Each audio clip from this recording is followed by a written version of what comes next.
নমস্কার বন্ধুরা, এখন বর্ষার শুরু, তাই প্রত্যেক বাড়িতে অল্প কিছু কিছু ইলিশ মাছ খাওয়া আরম্ভ হয়েই গেছে।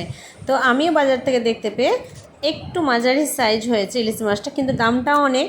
তাই তিনটে আমি ইলিশ মাছ নিয়ে নিলাম। এটা একটু রেসিপি খাওয়ার জন্য একটা দারুণ, সেটা হলো যে পুঁই শাকের ডাঁটা দিয়ে আমি ইলিশ মাছের একটা রেসিপি বানাবো। তার মধ্যে ভাজা তো আছে খাওয়া। তো আমি একটা ইলিশ মাছ 3 পিস করেছি, করে এটাকে ভালো করে কেটে ধুয়ে ভালো করে একটু নুন আর হালকা করে হলুদ আমি মাখিয়ে নিচ্ছি।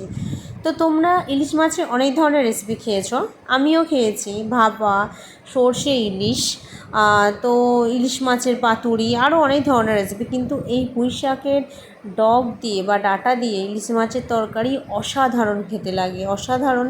তো বাড়িতে তোমরা এইভাবে একবার ট্রাই করতে পারো।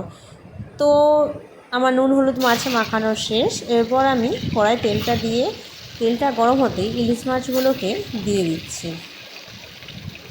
তো এখন সদ্য ইলিশ মাছ ওটা শুরু হচ্ছে, এরপরে আরও অনেক ইলিশ মাছের আমদানি হয়ে যাবে। সহজেই ইলিশ মাছ ভাজা দিয়ে সব কিছু খাওয়া দাওয়া হবে। বর্ষাকালে কিছু ইলিশ মাছ ভাজা তো অসাধারণ একটা রেসিপি, তো সেটাও পরে নিয়ে আসবো। তো ইলিশ মাছগুলো আমার একটা পিঠ ভালোভাবে ভাজা হয়ে গেছে, এরপর আমি উল্টে দিয়েছি। যদি এটা আমি ভাপা করতাম তাহলে আমি একটু হালকা করে ভাজতাম, বা সর্ষে ইলিশের জন্য হালকা করে ভাজতাম। এটা মাঝারিভাবে ভাজবে, খুব কড়া নয় বা খুব হালকা নয়, মাঝারি একটু লাল লাল হলেই তুলে নেবে। তো মাছগুলো আমার সব ভাজা হয়ে গেছে, এরপর আমি তুলে নিচ্ছি। আমার বাড়িতে লোক ক্যান্ডিডেট কম, আমরা 3 জন, তাই আমি 3 পিস করলাম। তোমরা চাইলে মাছের পরিমাণটা একটু বাড়ালে সবজির পরিমাণগুলো একটু বাড়িয়ে দিও এই রেসিপিতে। তো একটা আমি মাঝারি সাইজ পেঁয়াজ নিয়ে একটু ভেজে নিচ্ছি, এরপর একটা আলু দিচ্ছি। কারণ তোমাদের আগেই বলেছি যে আমাদের বাড়ির সদস্য সংখ্যা কম, সেজন্য খুব বেশি তরকারি আমি বানাবো না। তো টমেটোটা এটা একটু লাগবে, তাই আমি একটা টমেটো দিয়ে দিচ্ছি। দিয়ে ভালো করে আলুর সঙ্গে আগে ভেজে নেব। ভালো করে নেড়ে চেড়ে ভেজে নিয়ে আমি হালকা করে লবণ দিয়ে দেব, কারণ বর্ষাকালে টমেটো অত্যাধিক শক্ত হয়, সহজে গলে না। এটাকে যদি আমি গ্রেট করে নিতাম তাহলে অসুবিধা হতো না, কিন্তু সবসময় তো আমাদের হাতে সময় হয়ে ওঠে না, তাই আমি এটাকে গোটাই ছেড়ে দিয়ে হালকা লবণ দিয়ে দিলাম। এরপর পুঁই শাক কেটে রেখেছিলাম অল্প করে, শুধু ডগটা, সেই ডাঁটাটা আমি আলাদা করে রেখেছিলাম, শুধু ডাঁটাগুলো দিলাম, দিয়ে একটু রসুন বাটা দিয়ে আমি ভালো করে আগে ভেজে নেব। এটা তেলের ওপরে হালকা ভেজে তারপর কষার পর এরপর আমি আস্তে আস্তে মশলাগুলো দিয়ে দেব হলুদ গুঁড়ো, তারপরেই দিয়ে দেব একটু লঙ্কা গুঁড়ো।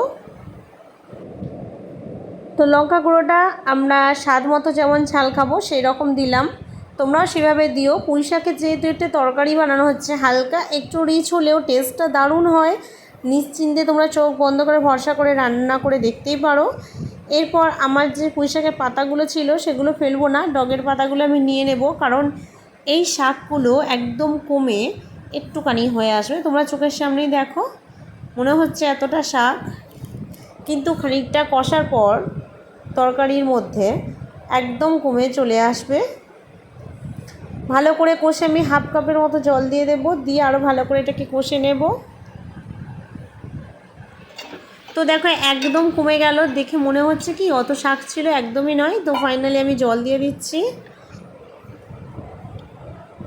ফাইনালি জল দিয়ে, যেহেতু আমি হালকা আধ কাপ জলে কষেছি তাই জলটা অল্প দেব, দিয়ে মাছগুলো এবার আস্তে আস্তে দিয়ে দেব।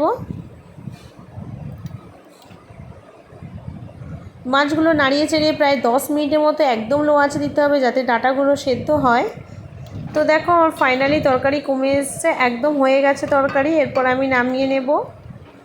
ডাঁটাগুলো দেখো পুরোপুরি সেদ্ধ হয়ে গেছে। তো দেখো ফাইনালি ইলিশ মাছ পুঁই শাক দিয়ে রেসিপি জম্পেস করে একদম রেডি। তো কেমন লাগলো বন্ধুরা আমার এই আজকে ভিডিও, অবশ্যই তোমরা কমেন্ট বক্সে জানাবে। ভিডিও ভালো লাগলে প্লিজ একটা লাইক করে দিও, আর প্লিজ বাড়িতে প্লিজ তোমরা এই বর্ষাকালে এই রেসিপিটা অবশ্যই বানাবে। বর্ষাকালে পুঁই শাকও পাওয়া যায়, আর ইলিশ মাছ তো একদম দারুণভাবে পাওয়া যায়। তো বন্ধুরা আজকের রেসিপি এই পর্যন্তই, চলো দেখা হচ্ছে আবার অন্য রেসিপির ভিডিও। ভালো থাকবে, সুস্থ থাকবে।